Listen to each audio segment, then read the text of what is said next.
দর্শক, ইস্পাহানি মির্জাপুর চা মুক্তবাক অনুষ্ঠানে আপনাদের সবাইকে স্বাগত জানাচ্ছি। শুরুতেই জানিয়ে দেব আজকের শিরোনামগুলো। দেশ পুনর্গঠনে যুক্তরাষ্ট্রের সহযোগিতা চাইলেন ডক্টর ইউনূস, পাশে থাকার বার্তা ওয়াশিংটনের।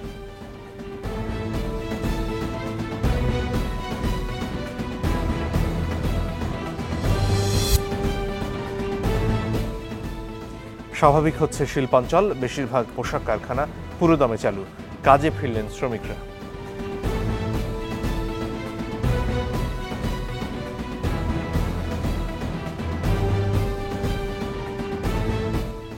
ছাত্র আন্দোলনে নিহতের অর্ধেকই বিএনপি নেতাকর্মী, দাবি ফখরুলের। নির্বাচনকে সর্বোচ্চ গুরুত্বের তাগিদ।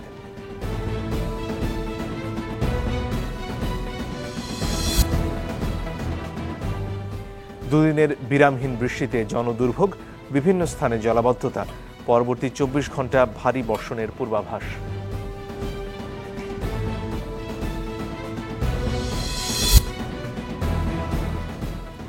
চেন্নাই পৌঁছেছে বাংলাদেশ দল, 2 টেস্টেই জিততে চান অধিনায়ক নাজমুল শান্ত।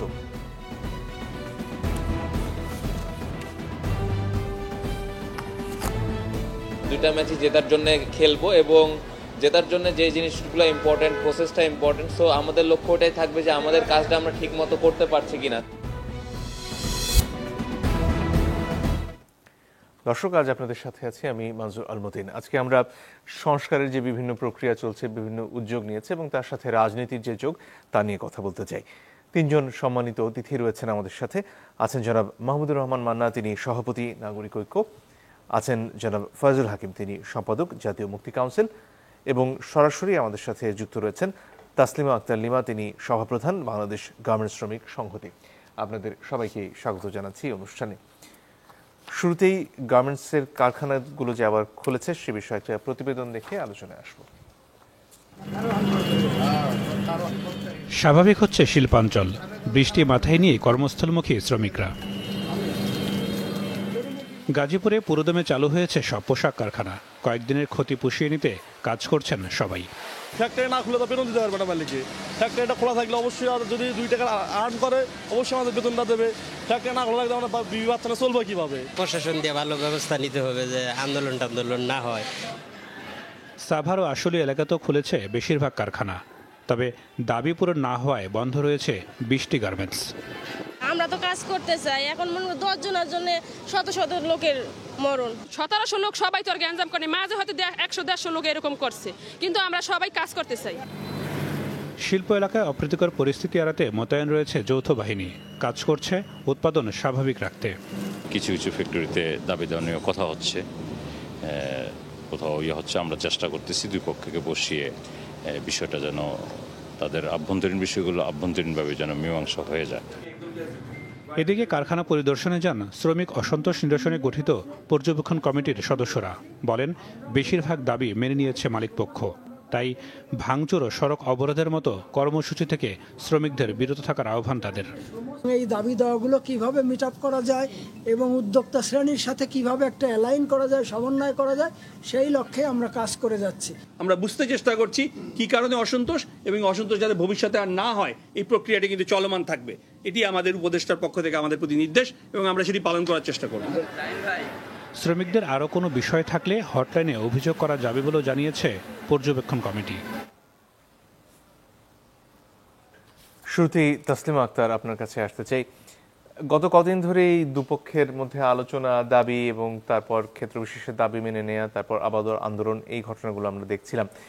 এখানে প্রশ্ন হচ্ছে, গার্মেন্টস খাতে যদি দীর্ঘমেয়াদী সংস্কারের চিন্তা আমরা করি, যেখানে শ্রমিকদের শ্রমের মূল্য বলুন, তাদের যে অন্যান্য অধিকারগুলো, সেগুলোকে আরও সামনে নিয়ে আসা যায়, সে ব্যাপারে আসলে দীর্ঘমেয়াদে কি করণীয় এবং আশু পদক্ষেপগুলো আপনারা কি ভাবছেন?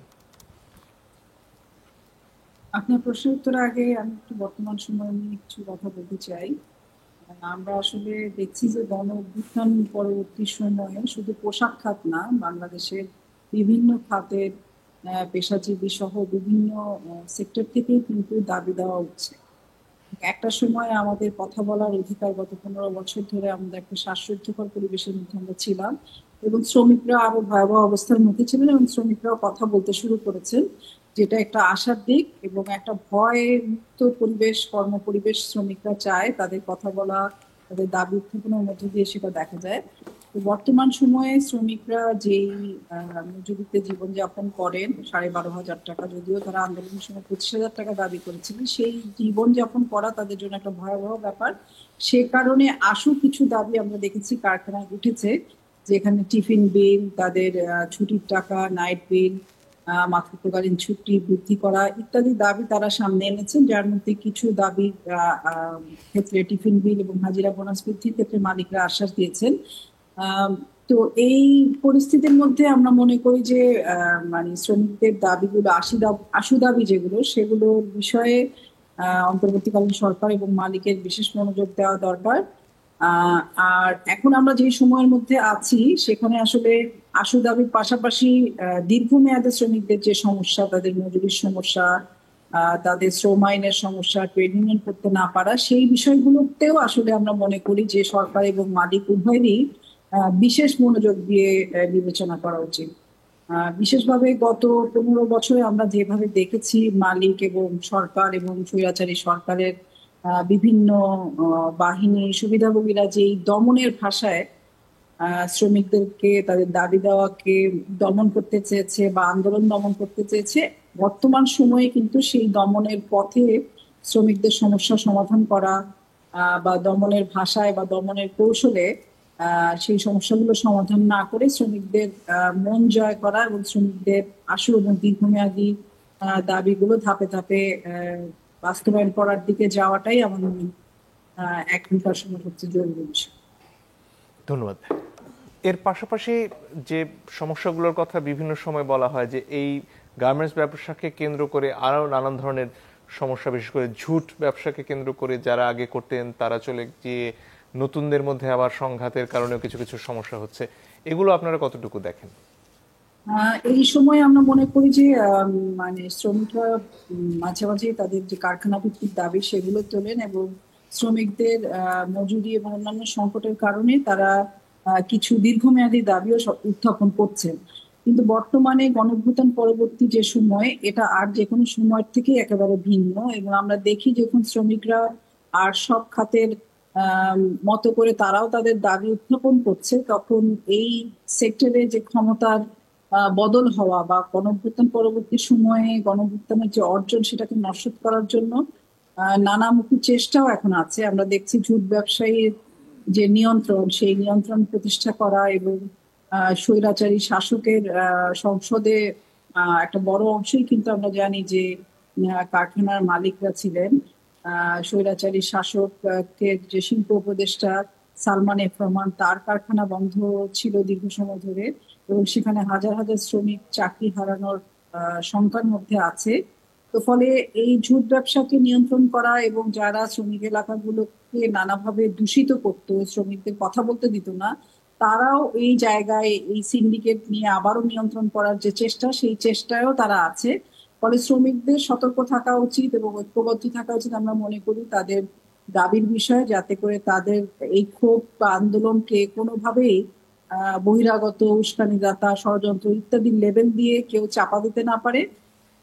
এবং একই সাথে মালিক এবং সরকারকেও অত্যন্ত আন্তরিকতার সাথে এই বিষয়গুলো মনোযোগ দিতে হবে।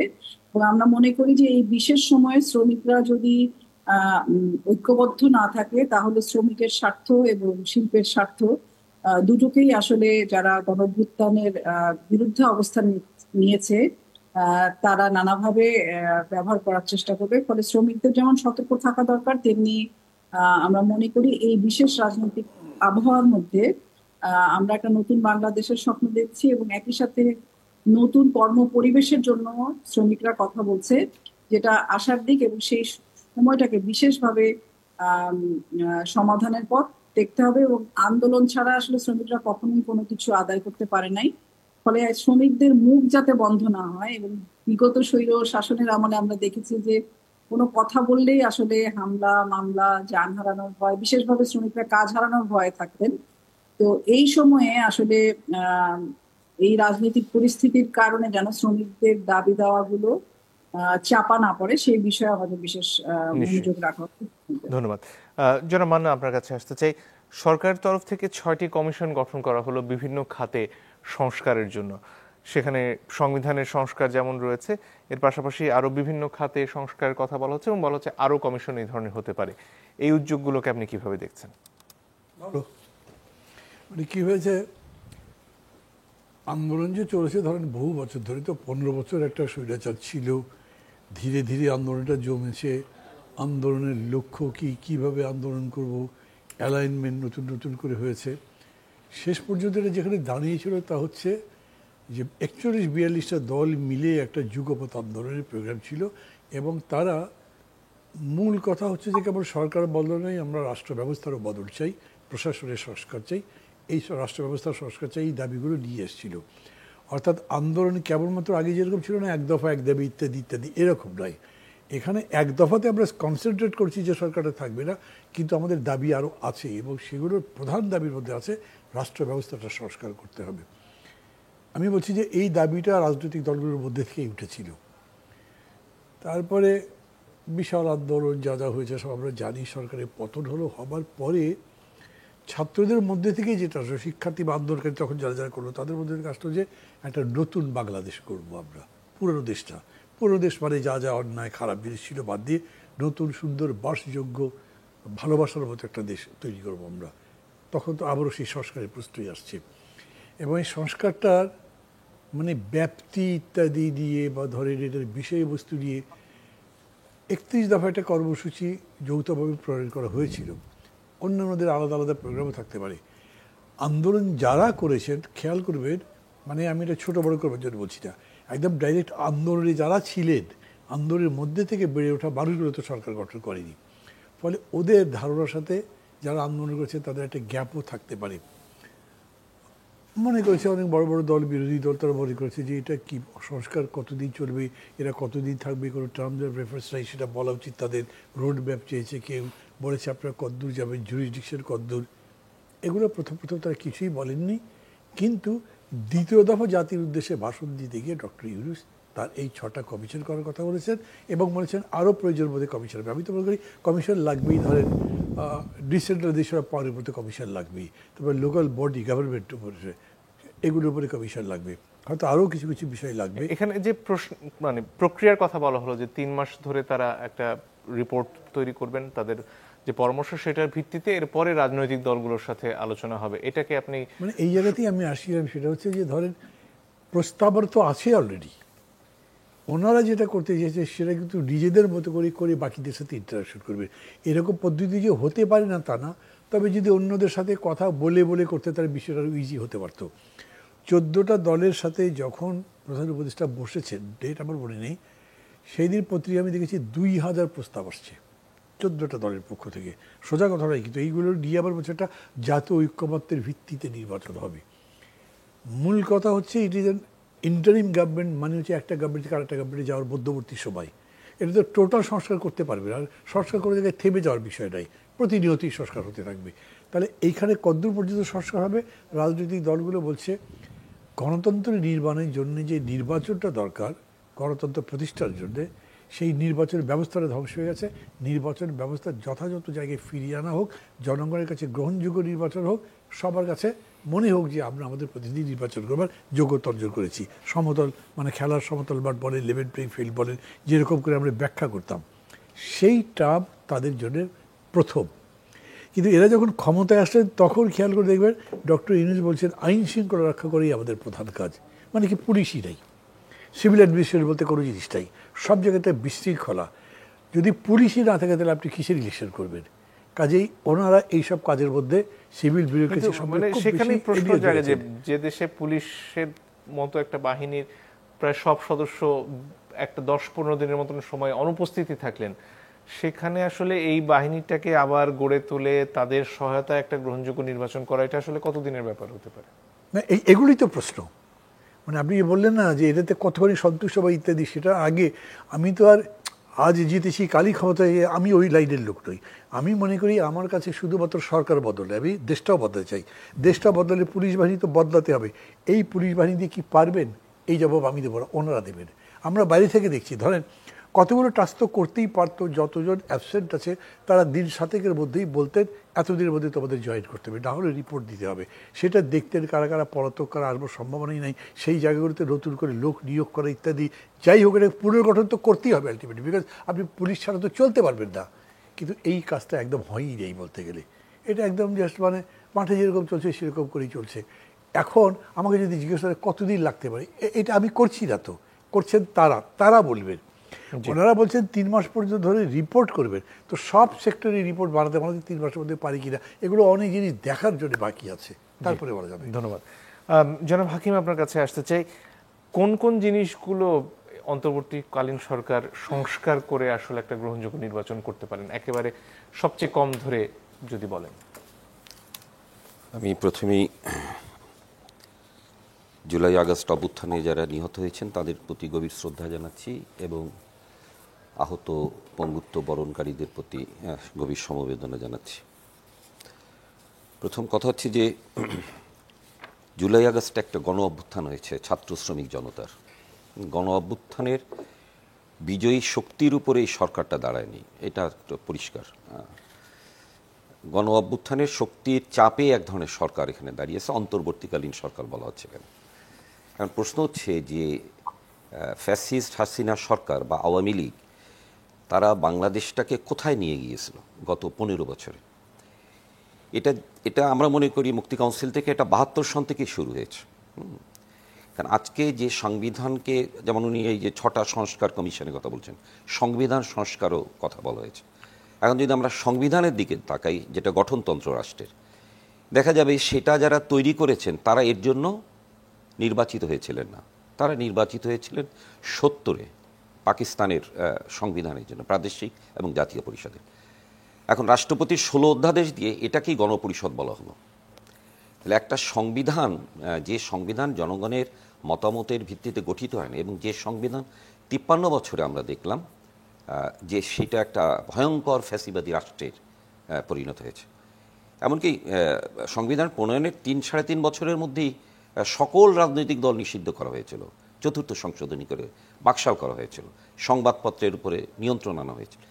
এগুলো যদি আমরা মিলাই এই ধারাবাহিকতা, তাহলে আমরা বুঝতে পারবো যে বিশেষ করে এই 15 বছরে যেটা হয়েছে সেটা হচ্ছে যে সমগ্র ব্যবস্থাটাকেই এখানে দুর্নীতিগ্রস্ত, চরম লুণ্ঠন এবং বেপরোয়া সন্ত্রাস করা হয়েছে। এখানে বিরোধী দলের সভা সমাবেশ হামলা করা হয়েছে, শত শত মানুষকে গুম করা হয়েছে, বিচার বহির্ভূত হত্যা করা হয়েছে, মিথ্যা মামলা দেওয়া হয়েছে, গ্রেপ্তার করা হয়েছে। 3টা নির্বাচন বলা চলে, 2014, 2018 এবং 2024 জনগণের অসম্মতিতেই হয়েছে বলা চলে। তো ফলে এইখানে যে অন্তর্বর্তীকালীন সরকার ডক্টর মোহাম্মদ ইউনূসের নেতৃত্বে, তারা যে সংস্কারের মধ্য দিয়ে তারা আসলে কোথায় যেতে চাচ্ছেন, মানে কি করতে চাচ্ছেন এখানে। যেমন এখানে শুরুতেই শ্রমিকদের একটা সমস্যা নিয়ে আলাপ হলো গার্মেন্টস সেক্টরে। আমরা গত 15 বছরে গত বছরই আমরা দেখেছি, আপনার ধরেন মজুরি বৃদ্ধির দাবিতে শ্রমিকরা যে আন্দোলন করলেন, কিভাবে তাদের উপরে গুলি চালানো হলো, 4 জন শ্রমিক হত্যা করা হয়েছে। সেখানে ছাত্রদের উপর যে হামলাটা আমরা দেখেছি এই ছাত্র শ্রমিক জনতার গণ অভ্যুত্থানে, ঠিক সেইভাবেই কিন্তু হামলাগুলো হয়েছিল। কিংবা তার আগে যদি আমরা দেখি, মজুরি বৃদ্ধির একটা পর্যায়ে আগের বছরে কি তার 2 বছর আগে তৎকালীন প্রধানমন্ত্রী শেখ হাসিনা বলেছিলেন যে মালিকেরা মজুরি বৃদ্ধি করতে চায়নি, আমি তাদেরকে বলে মজুরি বৃদ্ধি করিয়েছি, তোমরা যদি আন্দোলন করো তাহলে আমি কিন্তু আবার। এখন যদি সংবিধানের প্রসঙ্গে ফেরত আসি, আপনি বলেন যে যারা সংবিধান প্রণয়ন করেছিলেন গণপরিষদে, তারা সেই সংবিধান প্রণয়ন সভার জন্য নির্বাচিত ছিলেন না, তাহলে কি এই সংবিধান পুরোপুরি বাতিল করে দিতে আপনি বলেন কিনা, সেখানে আসতে চাই। আপনার কাছে ফিরবো, একটা বিরতির সময় হয়েছে। দর্শক, একটু পরে ফিরে আসে, আশা করি সাথে থাকবেন।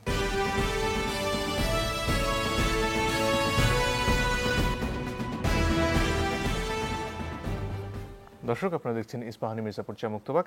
আমরা কথা বলছিলাম ফজল হাকিম আপনার সাথে। জানতে চাচ্ছিলাম যে তাহলে কি সংবিধান নতুন করে লেখার কথা আপনি বলেন, এবং যদি তাই বলেন সেটা কি অন্তর্বর্তীকালীন সরকারই করতে পারে? এ ব্যাপারে আমাদের দিক দিয়ে বক্তব্য হচ্ছে, প্রথমত যেটুকু ফিরে যাই, সেটা হচ্ছে যে 72-এর সংবিধান আমাদের যে 71-এর 9 মাসের রক্তক্ষয়ী স্বাধীনতা সংগ্রাম হলো, সেই সংগ্রামের প্রতিনিধিত্ব করেনি। এটা হচ্ছে প্রথম। ফলে এই সংবিধান প্রকৃত অর্থে একটা অবৈধ সংবিধান, জনগণের সংবিধান না। তো আমরা জনগণের হাতে ক্ষমতা চাই, জনগণের সরকার চাই, জনগণের রাষ্ট্র চাই। এখন এই সরকারই যে শুধু ফ্যাসিবাদী একটা সরকার ছিল তা না, রাষ্ট্রটাই একটা ফ্যাসিবাদে পরিণত হয়েছিল, যে জন্য রাষ্ট্র জনগণের মুখোমুখি হয়েছিল এবং রাষ্ট্রের প্রত্যেকটা প্রতিষ্ঠান জনগণের সংঘর্ষে লিপ্ত হয়েছিল। ব্যাপক হত্যা তারা করেছে, আমরা দেখেছি কিভাবে আশুলিয়াতে হত্যার পর পুড়িয়ে দেওয়া হয়েছে। তো ফলে জনগণের হাতে ক্ষমতা আনতে হলে জনগণের গণতান্ত্রিক একটা সংবিধান প্রণয়নের জন্য সংবিধান সভার নির্বাচন এখানে দিতে হবে, জনগণের কাছে যেতে হবে। আজকে যারা, যেমন আমরা যদি বলি প্রশাসনে যারা আছেন, বিচার বিভাগে আছেন, জনগণের কাছে কেউ জবাবদিহিতে বাধ্য না। যদি আমরা তাকাই, জনগণ, এমনকি জাতীয় সংসদও যেটা ছিল আগে, যেগুলো ছিল, যেটা দেখা যায়, তারা কিন্তু জনগণের কাছে জবাবদিহিতে বাধ্য না। ফলে জনগণের হাতে ক্ষমতা আনতে হলে একটা গণতান্ত্রিক সংবিধান প্রণয়নের জন্য জনগণের একটা কাছে যেতে হবে এবং সংবিধান সভার নির্বাচন দিতে, নির্বাচিত প্রতিনিধিরাই তারা একটা নতুন সংবিধান প্রণয়নের জন্য কাজ করবেন তারা। তাহলে কি এই সংবিধান সভাই সেই সময় আবার সরকারও চালাবে নাকি? এটা একটা তখন যে যারা আসবেন তারা একটা সেই সংসদ মানে সংবিধান সভা একটা পার্লামেন্ট হিসেবে কাজ করবে, একটা মানে তার মধ্য দিয়ে একটা সরকার তারাই করবে এবং সংবিধান প্রণয়ন না হওয়া পর্যন্ত তারা চলতে থাকবে।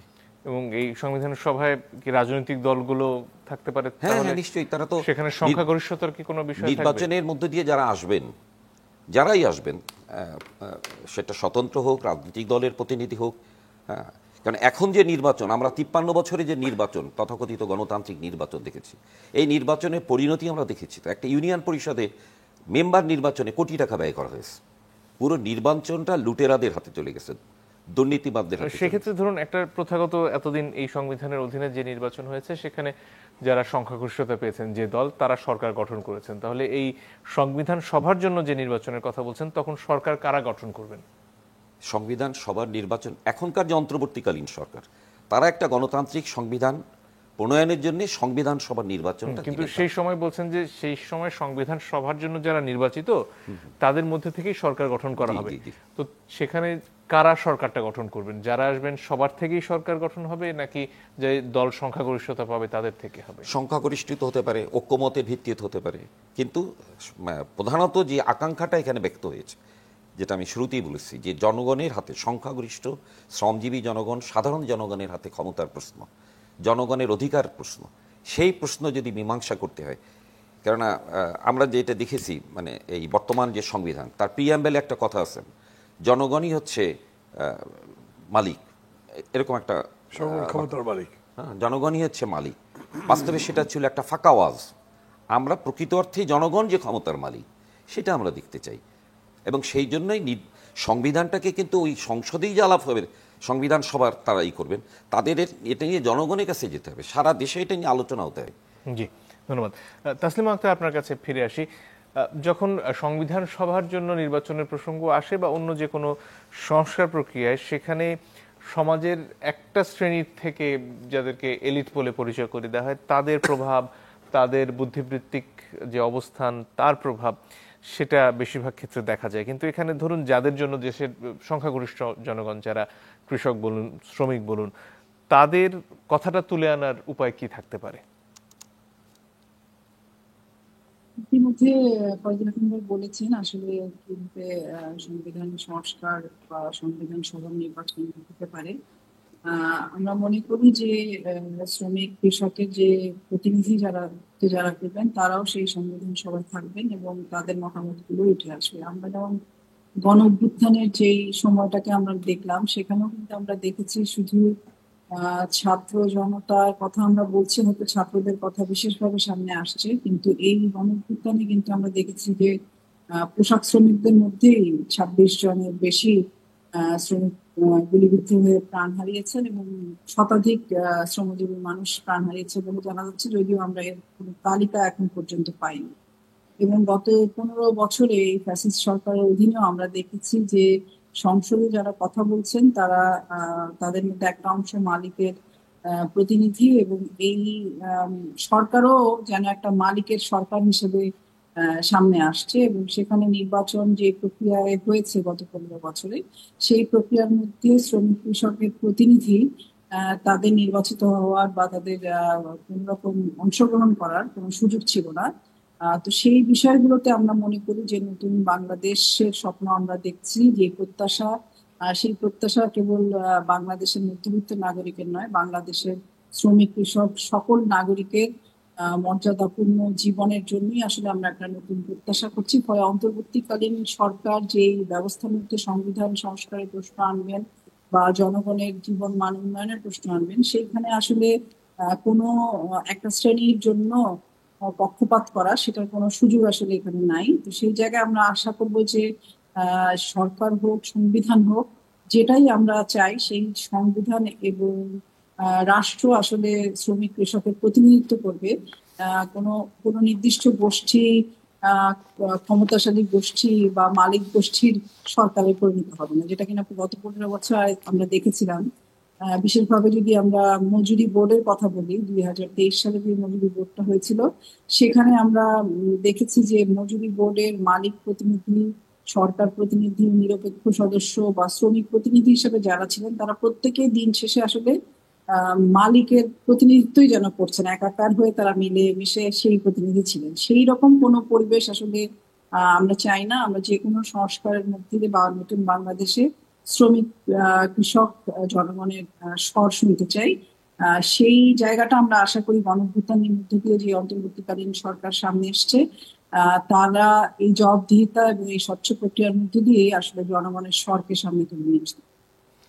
এই যে অন্তর্বর্তীকালীন সরকারের কাছে যে প্রত্যাশাগুলো সংস্কারের, সেটা আসলে কতটুকু তারা করতে পারবেন বা কতটুকু তাদের করা উচিত, আর কতটুকু এর পরবর্তী সেটা সংবিধান সভার জন্য নির্বাচিত সরকার হোক অথবা গণতান্ত্রিক ব্যবস্থায় দেশ চালানোর জন্য নির্বাচিত সরকার হোক, তাদের জন্য ছেড়ে দেওয়া উচিত?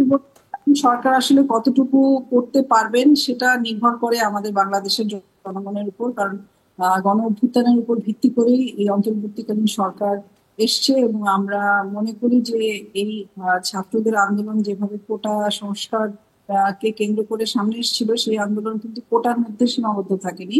সেখানে জনগণের মত প্রকাশের কথা এবং রাষ্ট্রের জবাবদিহিতা, স্বচ্ছতার বিষয়গুলো সামনে এসেছিল।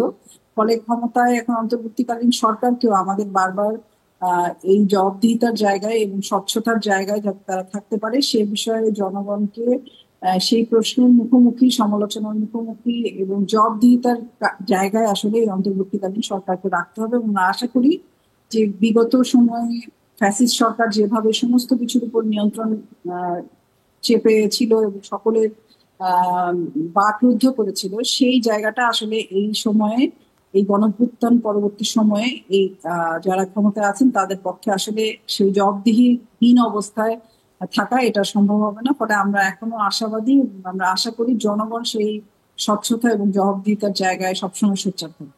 জি, ধন্যবাদ। জনাব মান্না, আপনার কাছে ফিরে আসতে চাই।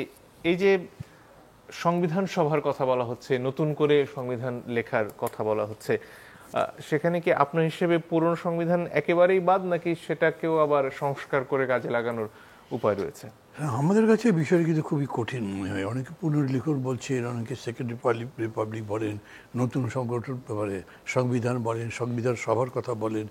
মানে এইখানেও ধরেন সংবিধান সভা বললেও কিন্তু সেটা একটা পার্লামেন্ট বলছেন আপনি, কারণ তাতে গভর্নমেন্ট ফর্ম করবে। তো সেই গভর্নমেন্ট তাদের কত বড় সেট লস তো আছে, তারা আগের সংবিধান অনুযায়ী চলবে, before the framing of the constitution. আপনি তো কনস্টিটিউশন বাতিল করেননি। সেই অর্থে আমি মনে করছি নতুন এই সংবিধান তৈরি করতে, দেখেন আমাদের এখানে পাকিস্তানের ইতিহাস যদি দেখেন, তাহলে কত কী হয়েছে সেটা তো সংবিধান করাই যাচ্ছে না, এবং সংবিধান হয় তারপরে আবার বাতিল হয়ে যায়। আমি মনে করি ওর চাইতে একদম মানে সুস্পষ্টভাবে চিহ্নিত করে যে সংবিধানের মধ্যে কোন কোন বিষয় আছে যেগুলো গণতন্ত্রের পরিপন্থী, যেটা ফ্যাসিবাদের পুনরাবির্ভাবের সম্ভাবনা আছে, সেইগুলো সংশোধন করা হবে।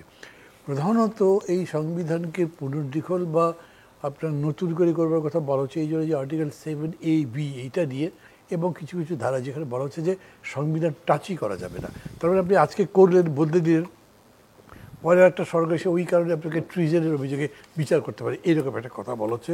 তাই বলছে যে ওটা বাতিল করে দিয়ে নতুন করে করা হোক, এটা বলছেন, আপনি সংশোধন করতে পারবেন না। কিন্তু আমার কাছে বিষয়টা একই মনে হয়। আপনি নতুন করে তৈরি করলেও যে অপরাধ করবেন, ওই সমস্ত বিষয় যদি আপনি সংশোধন করেন, 7A-B বাতিল করেন, আর্টিকেল 70, মানে যেগুলো আছে, যতগুলো দাবির প্রসঙ্গ আছে, সবই সংবিধানে স্পর্শ করে করলে অপরাধ হিসেবে একই রকম বিষয় বিবেচনা হবে যে আপনি সংবিধান স্পর্শ করেছেন। আপনার জন্য ইজি করতে হয় কিন্তু আপনার পারপাসটা সার্ভ হয়, সেই হিসেবে আমাদের কাছে মনে হয় যে সংবিধান সংশোধন করার চিন্তাটাই সবচেয়ে ভালো। কোন জিনিসগুলো আপনারা পরিবর্তন করতে চাইবেন? 70-এর কথা বললেন, কিন্তু ধরুন যেভাবে এক ব্যক্তির কাছে ক্ষমতা কুক্ষিগত হয়েছে এই সংবিধানের অধীনে, সেটার পরিবর্তন করে কি আনতে চাইবেন আপনারা? এইটা আপনি ডিসেন্ট্রালাইজেশনের তো একটা পুরো প্যাটার্ন আপনাকে বলতে হবে। এক ব্যক্তির একটা কনসেন্ট্রেট আছে, সেটাকে আপনি বিকেন্দ্রীকরণ করতে চাইবেন। সেই বিকেন্দ্রীকরণ করা মানে টোটাল অ্যাডমিনিস্ট্রেটিভ সেট আপের কিন্তু ব্যাপার আছে। এটা ছোটো একটা টকশোর মধ্যে বলা যাবে না বা একটা দুটো সেশনে হবে না, এগুলোর উপরে তো আলাপ আলোচনা চলছে অলরেডি যে বিকেন্দ্রীকরণ কীরকম করে করা যেতে পারে।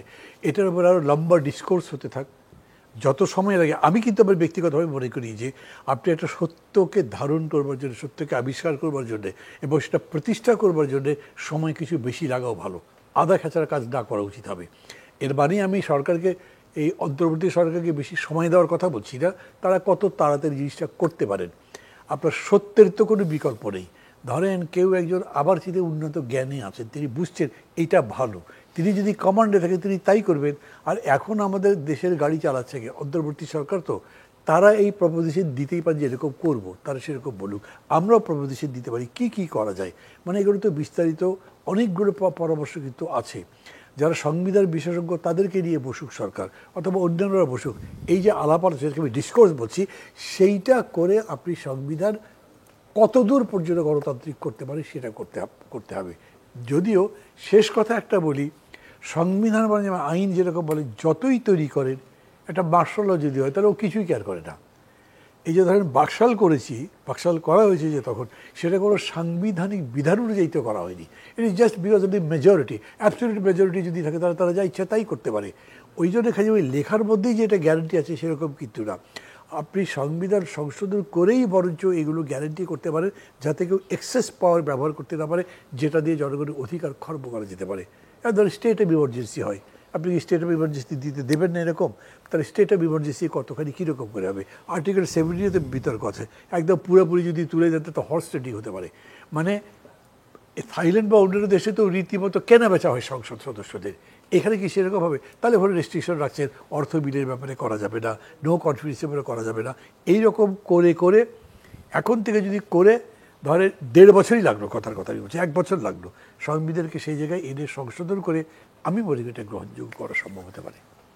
এর পাশাপাশি নির্বাচনী ব্যবস্থা নিয়ে বিস্তর প্রশ্ন আছে। সেখানে এই গত স্বৈরাচারী সরকার থাকা অবস্থায়ও আসলে যে সংখ্যানুপাতিক ব্যবস্থার দিকে যাওয়া যায় কিনা সে আলোচনাও ছিল। আপনারা কি কিছু ভেবেছেন? আমি ব্যক্তিগতভাবে আমার দল সংখ্যানুপাতিক প্রতিনিধিত্ব পছন্দ করে।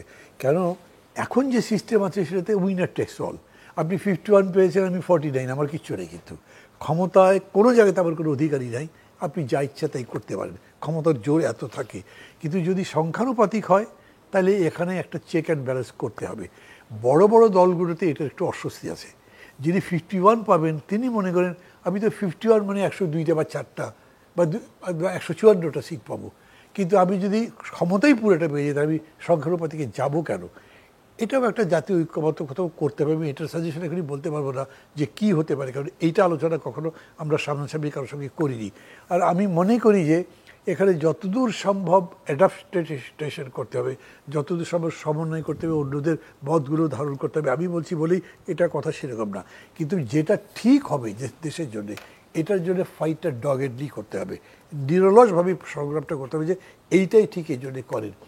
আমি এই সংখ্যানুপাতিক বলি এই কারণে যে এটা আসলেই একটা খুবই পীড়াদায়ক বিষয়। দেখেছি তো 2/3 পেলে তো কথাই নেই, সিম্পল মেজরিটিতে কত কনস্টিটিউশনাল অ্যামেন্ডমেন্ট হয়ে গেছে। যেমন ইনডেমনিটি বাতিল করে দিলাম আমরা 2/3 মেজরিটিতে, রাইট রং সিম্পল মেজরিটিতে।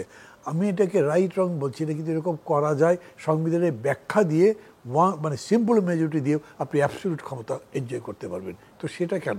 এই জন্যে ওটা হওয়া দরকার। এটার সাথে সাথে যেমন ধরেন, অবশ্য এইটা বিএনপি নিজেই এগ্রি করছে 2 টার্মস, তার বেশি থাকা যাবে না প্রাইম মিনিস্টার। এটা আমি মনে করি ভালোই। আবার কেউ বলছে যে একই সাথে দলের নেতা এবং সংসদের নেতা এরকম হতে পারবে না, যদি এটা একটু বিতর্কের ব্যাপার হতে পারে। কারণ ইন্ডিয়ার মতো দেশে ধরেন যিনি প্রধানমন্ত্রী তিনি পার্টির প্রেসিডেন্টের চাইতে অনেক বেশি পাওয়ারফুল, উনি তার মতো করতে পারেন। এইটাতে লাভ হয় কিনা, সমস্ত ব্যাপারটাই আরও বিস্তারিত বিশদ আলোচনা করে যাওয়া দরকার। এবং এই জন্য আমি বলছি অধৈর্য হওয়ার কোনো ইয়ে নেই। আর এখানে ওই যে একসময় ফখরুদ্দিন সাহেব বলতেন সম্ভবত জ্ঞান ভিত্তিক সমাজ নির্মাণ করতে হবে, এটার কোনো বিকল্প হতে পারে না। আপনার সত্যটা জ্ঞানের মাধ্যমে প্রতিষ্ঠিত হয়। কনস্টিটিউশনের উপরে তো জ্ঞান থাকতে হবে, কনস্টিটিউশন বুঝি না, আমাকে নিয়ে আপনি সাজেশন দিতে বলেন, তাহলে তো হবে না। যারা বোঝেন তাদের নিয়ে কথা বলেন। এই পর্যন্ত দেশে মানে কনস্টিটিউশনাল এক্সপার্ট বলতে যাদের আমি বুঝি বা চিনি, তারা বয়সে ডক্টর কামাল হন, ব্যারিস্টার আমিনুল হক হন, বা এখন যাকে দেওয়া হয়েছে স্বাধীন মালিক হন, এদের কিন্তু খুব স্পষ্ট ওপিনিয়ন আমি পাইনি। মানে এই বিতর্কের পর, আগে তো বিভিন্ন কথাবার্তা বলেছিনি, তো এদের সবার কথাবার্তা শোনা দরকার, তাদেরকে নেওয়া দরকার, জাতি যেন জানে যে কোনটাতে কি হতে পারে। তারা ডিসপ্যাশনেটলি পার্টিজান আউটলুকের বাইরে একাডেমিক্যালি বলবেন যে এটার এই বেনিফিট, প্র্যাকটিক্যালি এটার এই ডিসঅ্যাডভান্টেজ আছে, সেটার ভিত্তিতে আমরা যাই। ধন্যবাদ। জনাব হাকিম, আপনার কাছে ফেরত আসি। নির্বাচনী ব্যবস্থার সংস্কারের জন্য আপনার চিন্তাটা কি? প্রথম কথা হচ্ছে যে জনগণের হাতে ক্ষমতার যে প্রশ্ন, এর আগেও আমি বলেছি, যেটা নির্বাচনের সংস্কার, আপনি যাই আলোচনা এখানে হচ্ছে মূলত সংস্কার নিয়ে হচ্ছে, এটা সংবিধান নিয়ে হচ্ছে, এবং জনগণের হাতে ক্ষমতা, একটা গণতান্ত্রিক পদ্ধতি এখানে প্রয়োগের প্রশ্ন এসছে এখানে।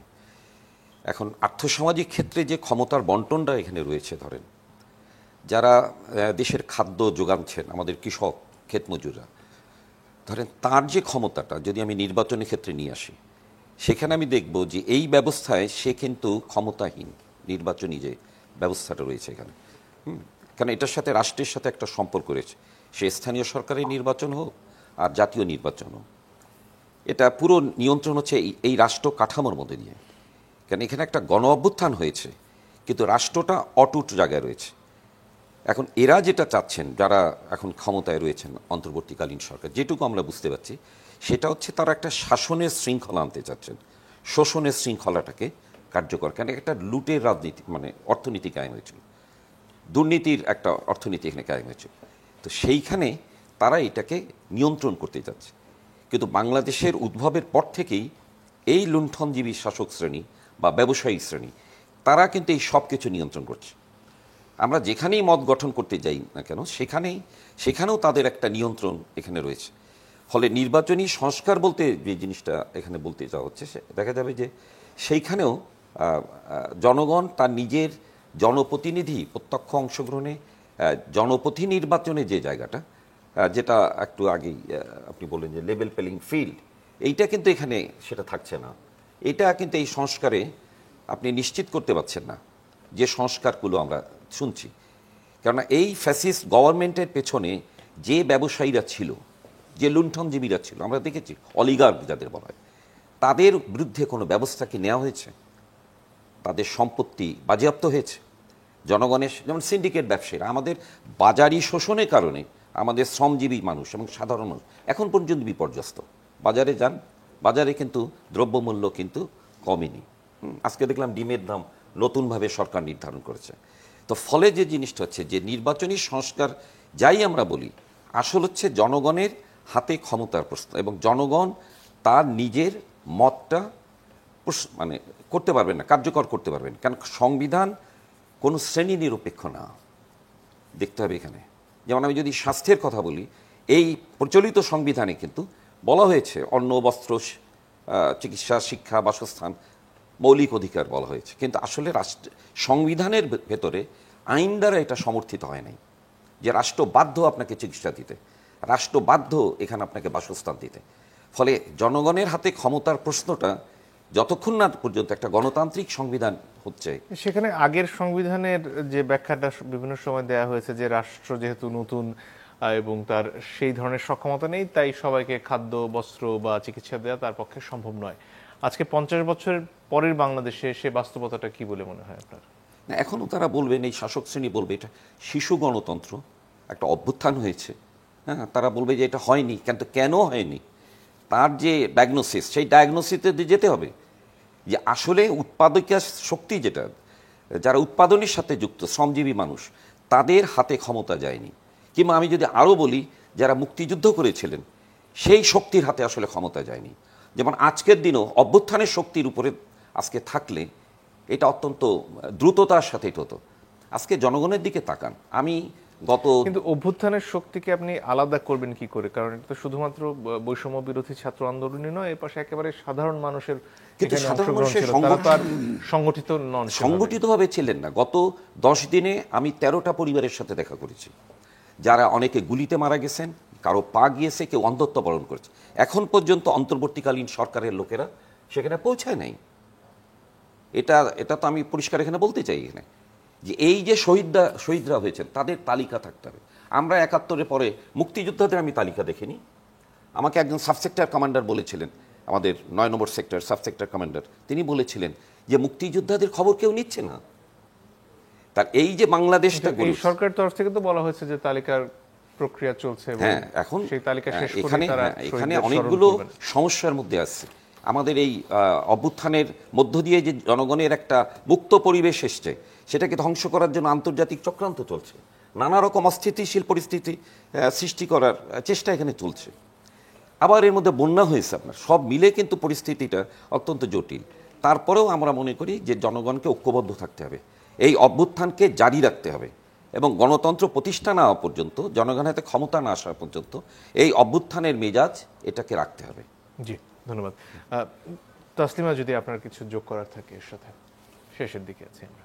নির্বাচন সংস্কার বা নির্বাচন বিষয়ে আপনি বলছিলেন, আমার মনে হয় এখানে পুরো নির্বাচন কমিশনকে নতুন করে ঢালাও করে সংস্কার করার প্রয়োজন আছে। কারণ আমরা সবসময় দেখি নির্বাচন কমিশন গত 15 বছরে আমরা দেখেছি কিভাবে দলীয়ভাবে তারা ভূমিকা রেখেছে এবং যে কোনো নাগরিক বা যে কোনো সংগঠন, রাজনৈতিক দল তাদের নির্বাচনে অংশগ্রহণ করা একটা সাংবিধানিক অধিকার। কিন্তু সেখানে আমরা দেখেছি যে নির্বাচনে অংশগ্রহণের বিষয়টাকেও একটা রাজনৈতিক প্রক্রিয়ার মধ্যে এমন ভাবে চাপের সৃষ্টি করা হচ্ছে, রেজিস্ট্রেশনটাও একটা দলীয় ইচ্ছা উপরে নির্ভরশীল ছিল গত 15 বছর।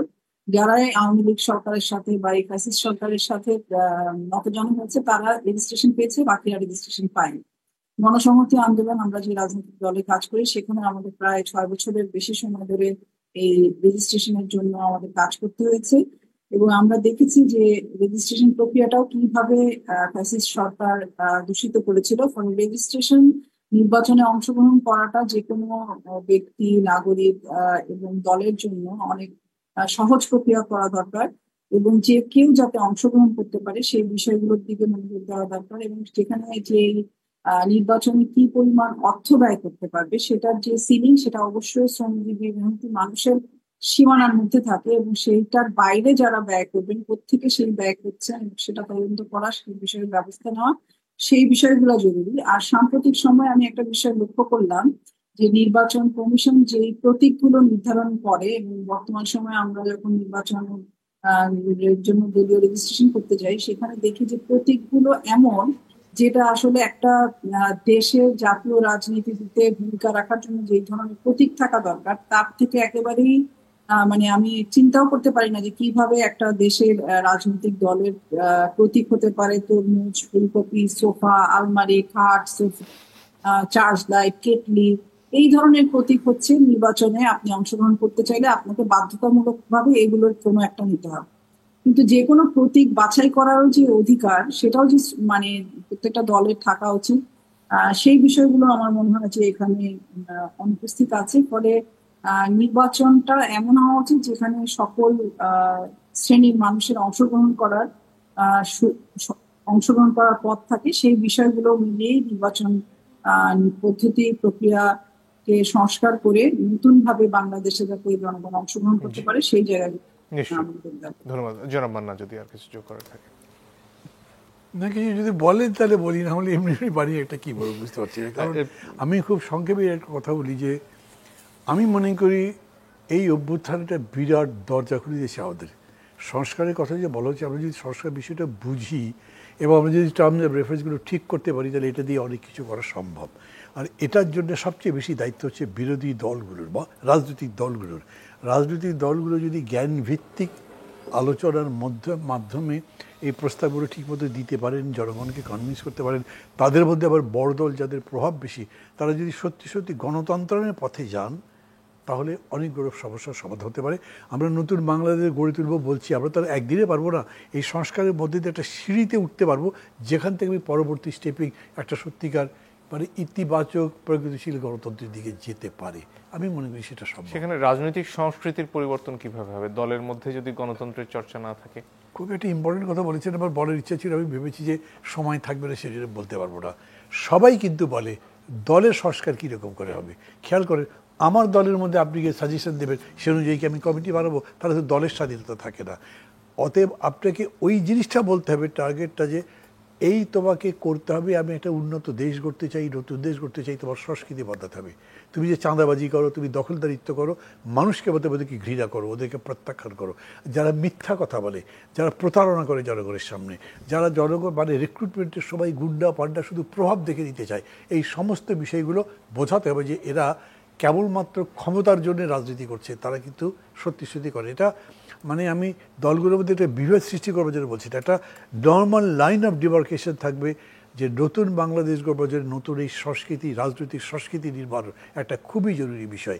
এটা অবশ্য কোনো এজেন্ডা এরকম করেই নাই, কিন্তু আমি ওই এজেন্ডাটা থাকতে পারে। খেয়াল করে একটা ছেলে একটা ইউনিভার্সিটিতে 100টা মেয়েকে রেপ করেছে, ধর্ষকের সেঞ্চুরির উৎসব হয়েছে, তার ব্যাপারে যখন অভিযোগ উঠেছে তখন সে দল বদলে আরেকটা দলে চলে গেছে, আরেকটা দল নিয়ে ফেললো।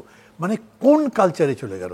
একইভাবে এরকম কিন্তু দেখবেন যে এরপরে কী হবে আমি জানি না, কিন্তু ওই স্বৈরাচারের দোসর, ওই অলিগার্কদের আত্মীয় স্বজন যারা দেশকে এত বড় ধ্বংস করেছে, দেশদ্রোহমূলক কাজ করেছে, এদেরকে আপনি জায়গা দেবেন। তারপরে কিছু হলে বলে বহিষ্কার করেছে, পত্রিকায় দেবে, অফিসে গিয়ে দেখবে যে ওরা বসে খুব মনের সুখে দাপট চালাচ্ছে। অনেক ধন্যবাদ। আজকের মতো সময় ফুরিয়ে গেছে। আপনাদের তিনজনকে অসংখ্য ধন্যবাদ। দর্শক ধন্যবাদ, আপনাদেরকে বিদায় নিচ্ছি।